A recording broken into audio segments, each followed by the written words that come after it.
instrument. In the instrument, various parameters, process parameters are there, like temperature or flow, pressure. Like there's so many parameters are there, process parameters there. For that, they have given some tolerances also given, and you have to operate within that tolerances, and you have to ensure that the instrument is being operated or working within that tolerances. By intention, something is going out of the tolerance, how much the result may be affected. For that purpose, by intentionally, we can change. What, sir? Hello? Anyone? So anybody is talking to me because you are not audible. Otherwise, please mute. So intentionally, we can change the process. For example, you have to maintain the oven temperature at 250 or 200 plus or minus 1, like that it is mentioned. You can change slightly, so you can operate the machine at a 200-degree, and you can change the condition, change it to 202. Then you can perform the activities. Now you can compare the results. So that is called robustness. So that is depending on your requirement, it can be included or need not be included. And comparison of results achieved with other validated methods. Suppose you are following your own method, and for that some reference methods are already available, standard methods are already available. Then you can perform the testing as per your method as well as per the standard methods. Then you can compare your results, both the results. So this is also one of the method validation. It is only applicable only there is a reference method is there. For your method, there is no reference method means, and this is not applicable to you. And inter-laboratory comparison, already told you, it is not mandatory for the single laboratory purpose. That method you are going to adopt only for your lab, then it may not be applicable. This is required. If you want to publish the method or your group of laboratories have to adopt the method, then you have to include inter-laboratory comparison, also one of the performance characteristics during the validation. And evaluation of measurement uncertainty of the result. So that is also one of the performance characteristics for the method validation. So far, any doubts, sir? Yes, sir. I have one clarification. Yes, sir. Sir, as per this document, the item number E, inter-laboratory comparison. Yes, sir. Yes. He says it's not mandatory, but in case of our lab, that means emission lab, it has been recommended that you can do the inter-laboratory comparison in the last audit. Okay. Okay. So, because last time they have given us a improvement points. Okay. Okay. That's why you're asking whether it has to be done, or we can say it's only a recommendation. We can go for the next. Okay, sir. Thank you, sir, for asking this question. Here, inter-laboratory comparison is part of validation. It is not mandatory. Part of validation. But as per class number 7.72B, inter-laboratory comparison is also required. It is not included under validation or verification, but part of your quality control activities. ILC is one of the process for the quality control activity that should be carried out as per class number 7.7.2B. So that is mandatory, you have to do. And what the standard says, A is proficiency testing and B is inter-laboratory comparison. So lab has to follow either A or B or both. That word is given under class number 7.7.2. But as per Enable 163 policy on proficiency testing, lab always follow PT. If there is no PT, then you can go for ILC. But ILC you can follow, but that's not the Enable will not restrict you to adopt ILC. But PT is mandatory as per Enable policy. If there is no PT, then only you can go for inter-laboratory. So as per this, it is mandatory, as assessor might have told and raised some observations. We are talking about class number 7.2 is a selection, verification, and validation. As per this class, it is not mandatory. It is options only. Is it okay, sir? Sir? Yes, sir, it's okay. That means I Thank can you, sir. understand from at the point of this class, it's not mandatory. When we are going for 7.7.2b, it's a mandate. Yes, sir. Yes, yes. Thank you, sir. So 7.2.2.4, the laboratory shall retain the following records of validation. So as verification records are to be retained, validation records also to be retained as long as the procedure is in use. So the validation records must address the validation procedure used. That means it's a validation procedure is not a test procedure. It is how you are validating the procedure. It's a validation protocol. What protocol you have adopted for validating the procedure, that should be addressed or your validation record. And the specification of the requirements. So for each and every performance characteristics, there may be some specifications. For example, linearity means R squared must be greater than 0.99, and precision means it must be less than or equal to 20 percentage, or accuracy means recovery must be 70 to 120%. Like that, for different performance characteristics, there may be different requirements are addressed. Maybe certain performance characteristics, there is no requirements, but wherever requirements are there, then you have to mention in your specifications for the against this performance characteristics, and determination of the performance characteristics of the method, how you are performing the particular performance characteristics. For example, selectivity is one of the performance characteristics. How you are demonstrating that your method is selective, or linearity is one of the performance characteristics. For verifying the linearity, so what experiment you have to carry out? For verifying the LOD, LOQ, so what experiments you have to carry out? And for precision, accuracy, robustness, for all these performance characteristics to be verified, for that what procedure you are going to adapt. So that should be addressed. And when you have, as per the procedure, when you are performing the performance characteristics, what results you got. So that is also to be addressed in the validation record.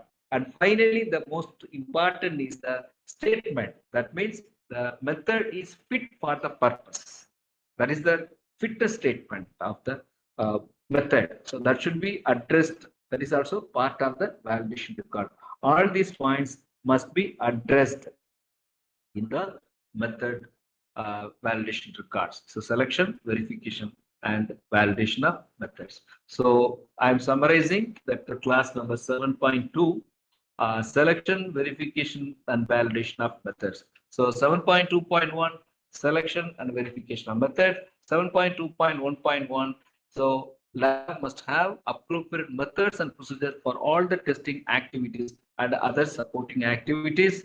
And all the procedures must be up to date, and so that should be readily available to the personnel. And the laboratory always use latest valid version of the method only.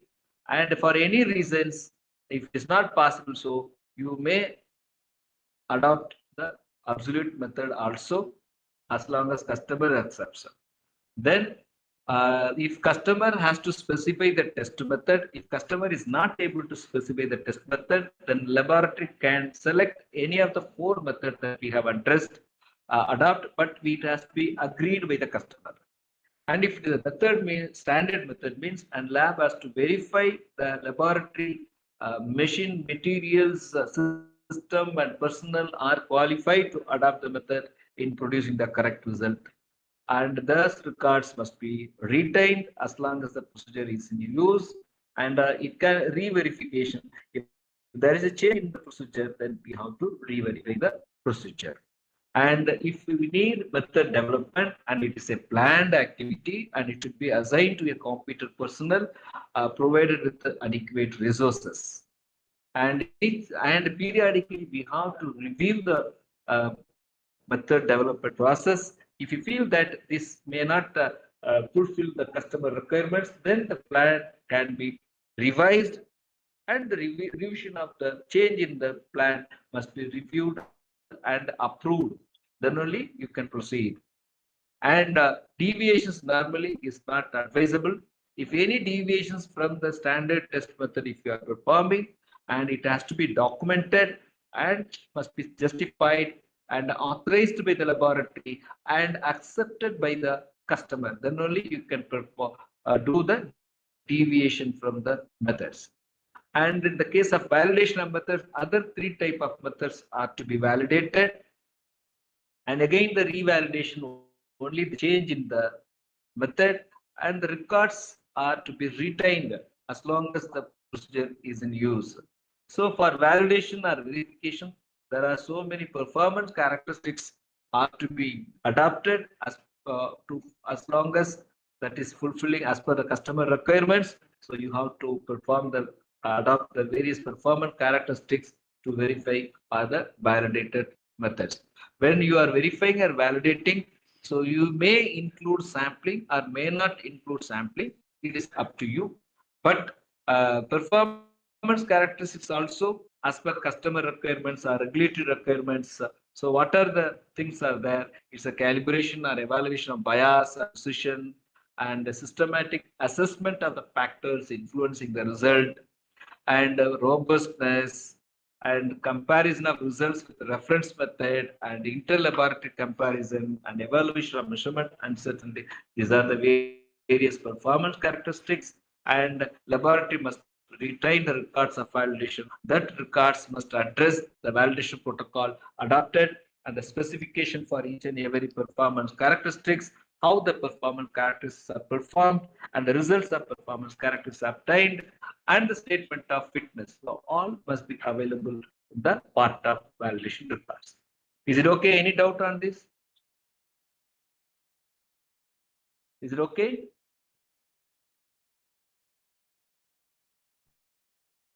Okay, sir. Okay, sir. Thank you. Okay. Thank you, sir. So next is 7.3 sampling. Of course, sampling is not compulsory. It is laboratory can take decision whether you want to do sampling part of accreditation process, or if you don't want to include sampling, that is also acceptable. But you have to clearly mention your policy document, that is the quality manual. In that clearly you can mention that whether 7.3 sampling is applicable to you or not. Clearly you can say it is applicable. If it is not applicable, then you have to simply mention the justification you have to give why it is not applicable. Then you need not address this class. Suppose sampling is part of the laboratory activities. If you want to include sampling under accreditation, then you have to address in your quality manual these points, and accordingly you have to maintain the procedure for sampling. And when you are performing the sampling activities, for that you have to maintain the records of sampling. Sampling records also must be maintained. So that is the requirement under class number 7.3 sampling. I hope people can understand sampling, or you want to explain what do you mean by sampling. Because mostly people are the laboratory side, they know very well. Sampling, anyone? What do you mean by sampling? And why we have to do sampling? Am I audible? Yes, sir. Yes, sir. You are now audible. Actually, whenever we are going for a testing for any product, so we have to select the particular sample or size, the particular part or particular sample on which we have to commence this test. So it should Yes, sir. not be like that. Suppose there is a piece of paper that is 1 square meter. and we have to analyze the GSM, and we are taking a corner piece where the least quantity is available, then our results will not be in any use, correct? So there is a Yes, sir. standard procedure of sampling by which we can be insured ourselves, and we can ensure the customer also that the testing can be means he can rely on the testing with the tested sample is sampled correctly. Yes, sir. It is like that. Yes, sir. Thank you, sir. Exactly what you are telling is correct. Thank you. So, sampling, so it may be a mass, huge quantity is there, population is there. So we cannot verify the entire population. We cannot verify the entire materials in the form of a calibration or testing. It's not practically possible. And it's commercially also is not feasible to verify the entire active materials or something. Especially in the case of food testing and all, is the testing is like destructive testing. The sample or materials what is being used for the testing may not be retained, so it will be converted to some other form.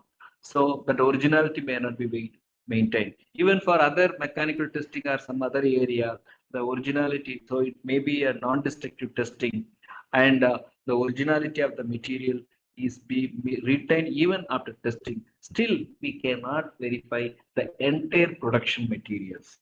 So for that reason, we have to select few area, few portion, few numbers for testing activities. So that means we are not performing on the entire mass or population, and we are taking a small portion from the population, and we are performing the testing on the small portion, and the results what we are giving for the samples, the respective people will interpret for the entire materials. They are going to take decision on the material, not on the sample alone. But we are giving the results only for the samples what we are receiving or what we have sampled. But whatever results, that must be representing the entire result, material. So our portion is it should be representing the entire mass population. So like that we have to select the sample. So for that it's not that much very simple. So we may have to use some statistical technique how to select sample so that it will represent the entire population. So that we have to design. So for that purpose only sampling we are doing.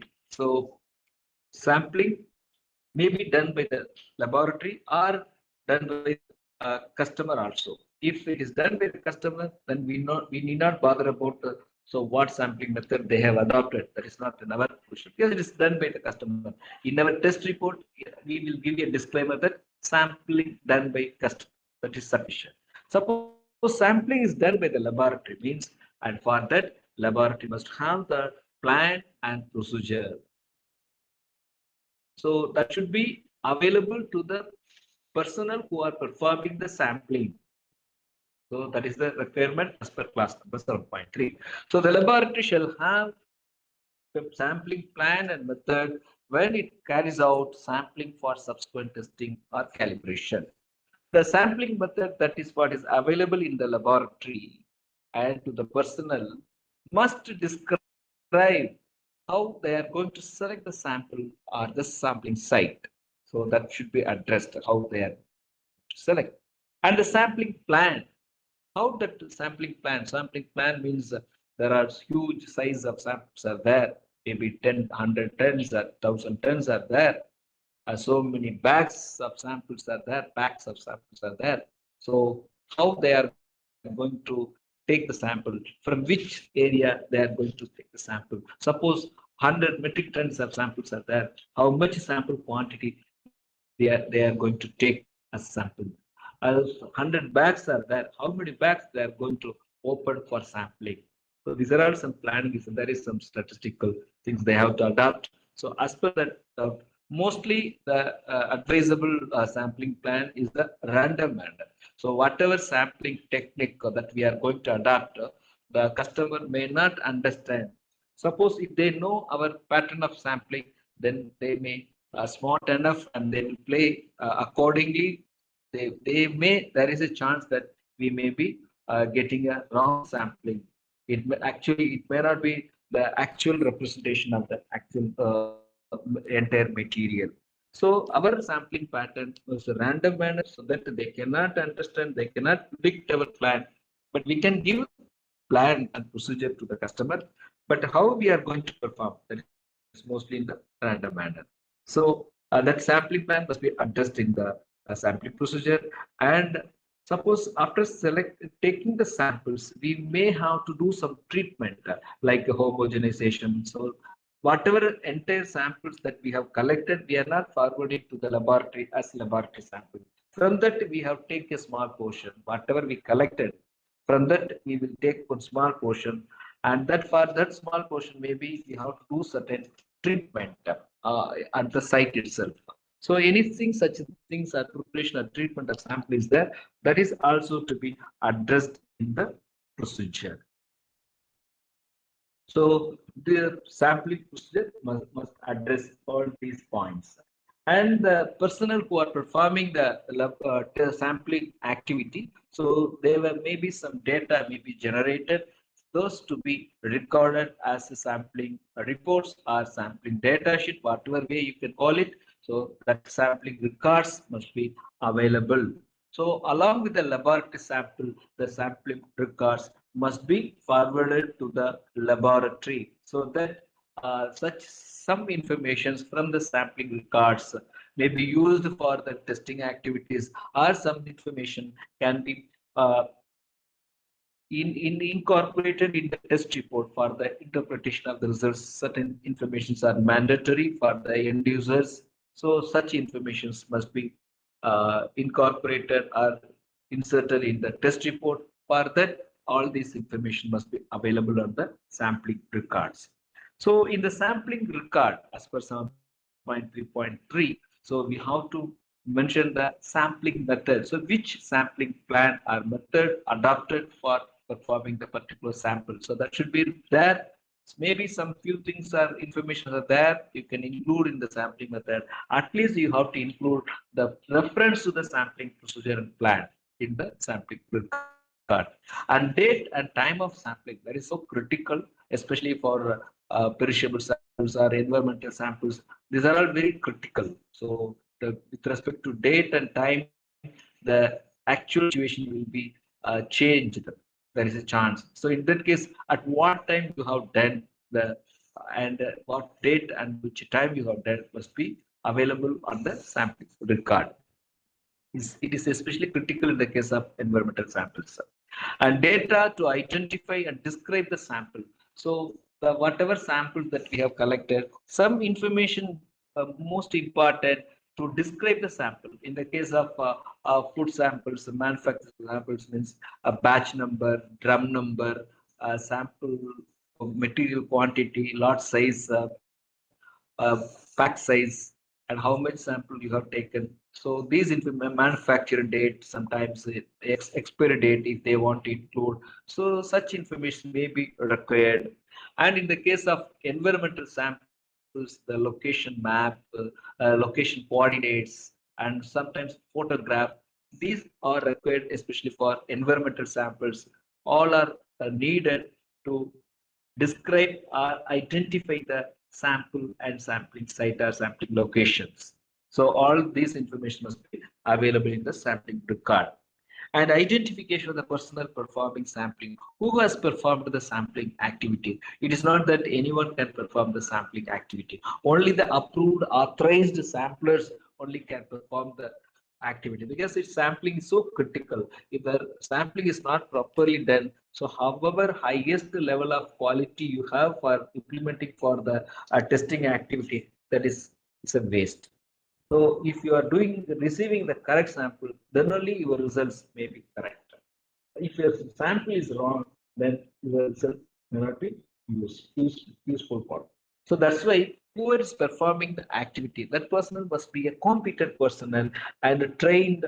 And sometimes in the case of regulatory bodies and all, when the personnel are performing testing, they are approving, like authorized signatory, authorized sample is also done by the enable for certain activities. That is also mandatory. Only those authorized samplers only are eligible to perform the sampling.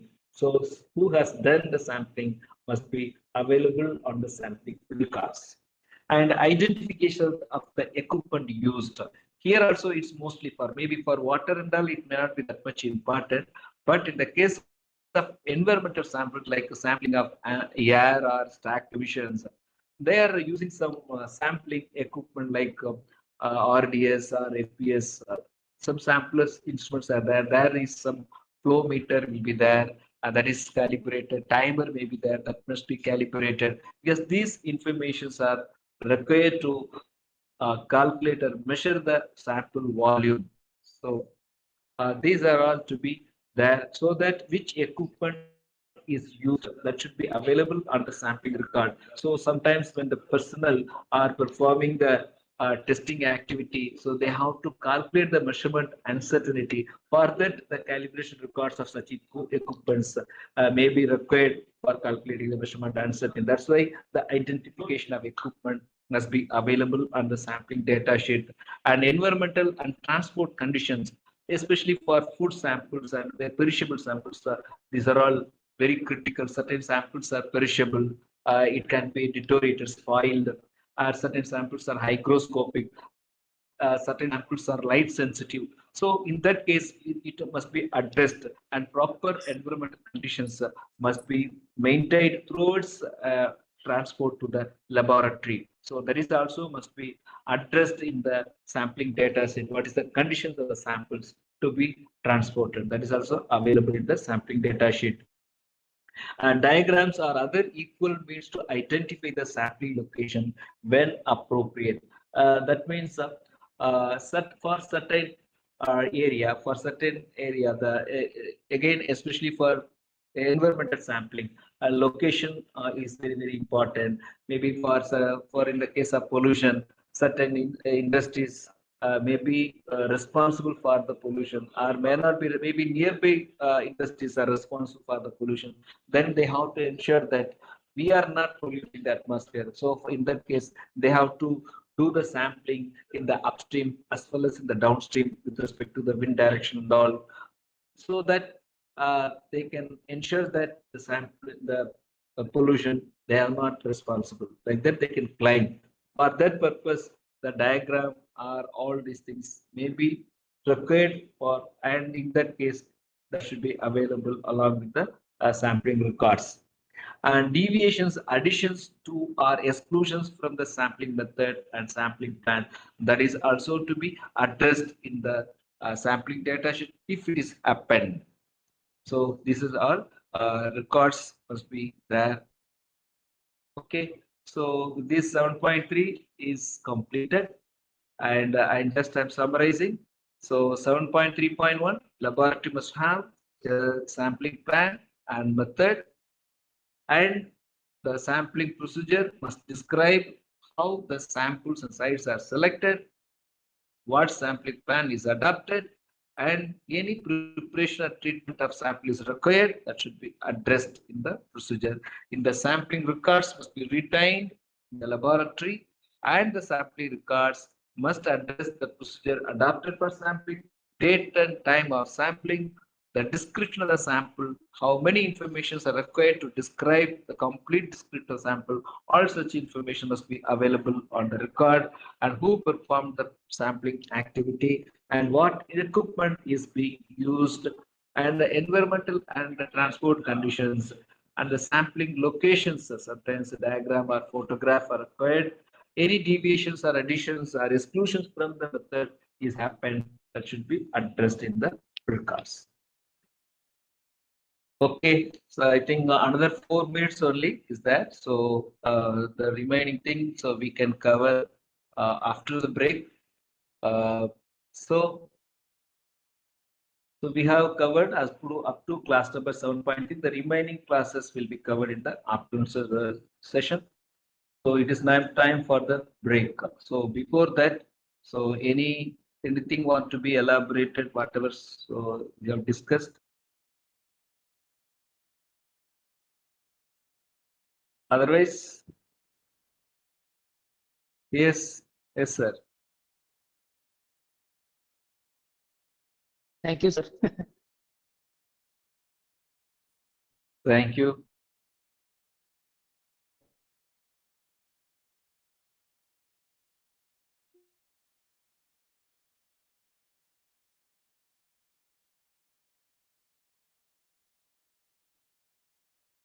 Yes, sir.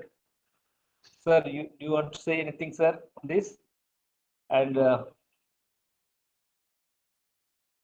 sir, you are muted, sir. You have very elaborately covered all these points up to 7.3. I think we can take a break here for the